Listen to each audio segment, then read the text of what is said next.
டிஎம்டிவி செய்திகள். வணக்கம், இது டிஎம்டிவி செய்தி அறிக்கை. முதலில் தலைப்புச் செய்திகள். ஐநா குழுவுக்கு எதிரான பிரேரணை 134 மேலதிக வாக்குகளால் நிறைவேற்றம். அளுத்கமை விவகாரம் பாரபட்சமற்ற விசாரணை நடத்துவோம் என்கிறார் ஜனாதிபதி. பொதுபல சேனாவின் ஆர்ப்பாட்டத்திற்கு தடை. அளுத்கமையில் 56 பெட்ரோல் குண்டுகள் மீட்கப்பட்டதாக போலீசார் தெரிவித்தனர்.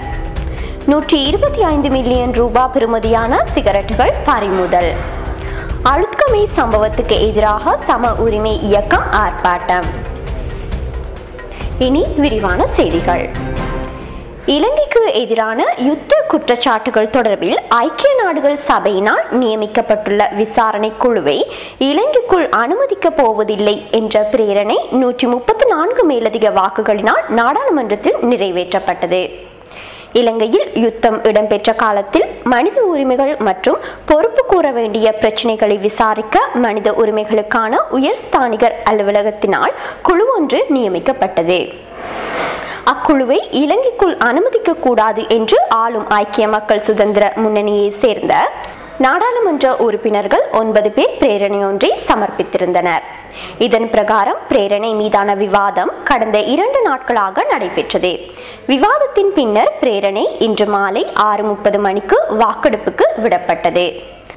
அரசின் பங்காளி கட்சிகளான தேசிய சுதந்திர முன்னணி, ஜாதிக ஹெல உரிமைய மற்றும் இலங்கை தொழிலாளர் காங்கிரஸ் ஆகிய கட்சிகளின் நாடாளுமன்ற உறுப்பினர்கள் ஆதரவாக வாக்களித்தனர்.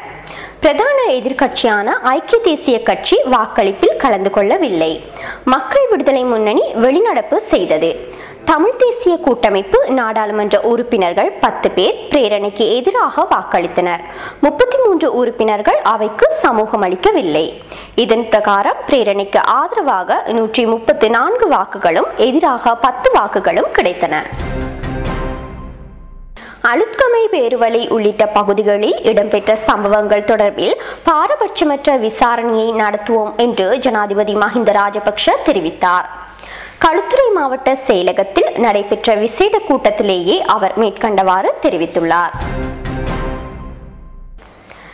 பதுளை நகரில் ஆர்ப்பாட்ட பேரணிகள் மற்றும் கூட்டங்களை நடத்துவதற்கு பொதுபல சேனா மற்றும் சிஹலராவய ஆகிய அமைப்புகளுக்கு பதுளை நீதவான் மஹேஷா பிரியதர்சினி தடை உத்தரவு பிறப்பித்துள்ளார்.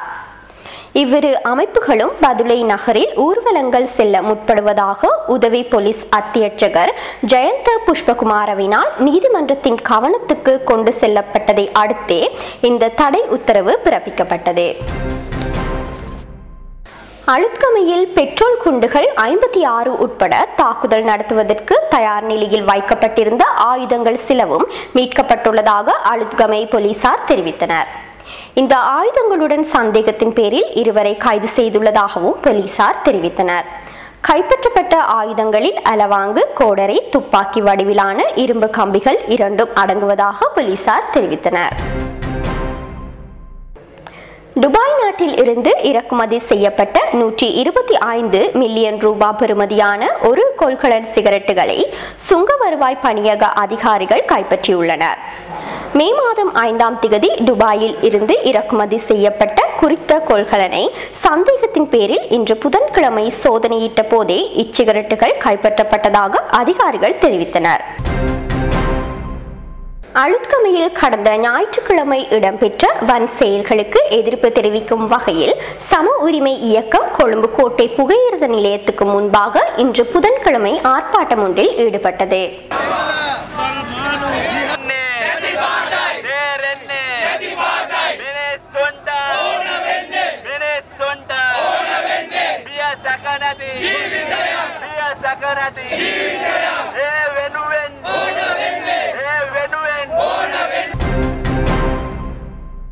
இத்துடன் செய்திகள் நிறைவு பெறுகின்றன. மீண்டும் செய்திகளை நாளை எதிர்பாருங்கள். வணக்கம்.